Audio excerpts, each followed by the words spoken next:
Ingereza. Pinyno ma Ingereza nyakwara Muge Jwang koro giyudo Prime Minister margi manyien. Prime Minister manyien ni mano Rishi Sunak, nonro mare chalo nade.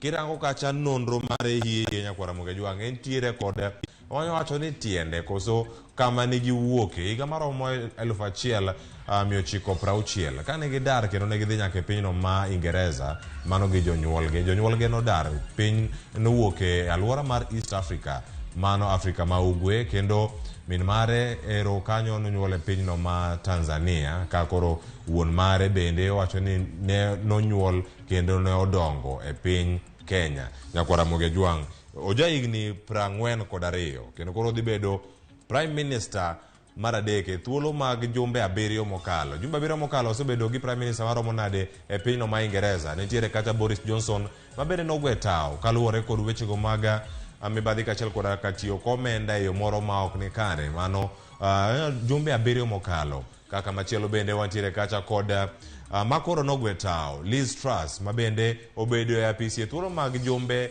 6 kende. Koro odiochieng' ma kawuono chieng' tich ariyo igeno ni bende odhi bago romo kachiel koda kingi mano manyien ma Ingereza mano King Charles III ma bende kama entiere kar kacha odhi romo kode kaka koro en Prime Minister. Gima nyaka wapar en ng'wech mar laro komno mar bedo Prime Minister e pinyno ma Ingereza mano chuo chieng' jumbe 6 mokalo. Mano kane Queen Elizabeth mar ariyo ne pok owito ngimane kendo kane pok otho ne nitiere yiero mane otim kacha kendo koro kane otieko ne oyudo thuolo mano Prime Minister ma koro nogwe tao machiegni mano Liz Truss mar chopo kata kendo chiwo ote mare kaka Prime Minister e kinde mane Queen Elizabeth mar ariyo bende nowito ngimane kendo kane ike ne ochopo kata kendo nokonyo oganda e kindego duto. Otie apis mane bwo ndalo maromo 44 makete jatend pinyno ma Ingereza matiyo e ndalo machuok ahinya. Kasani bende koro jal makawo kare mano Rishi Sunak ma bende inyalo penjri kacha ni dhi kawo apis ma kamano kawuok kanye. Odhi bedo kata ka en jal matin ahinya bedo e komno mano mar Prime Minister pinyno ma Ingereza. Gima bende nyaka par en jal mokwongo man gi wacho ni British Asian owuok e wacho ni ka en ja-Hindi to ero koro chako oyudore Ingereza kacha ero koro bedo Prime Minister. En gimoro makare chak en gi roots ge moko Kenya ka. Kenya wagolo joma thuondi.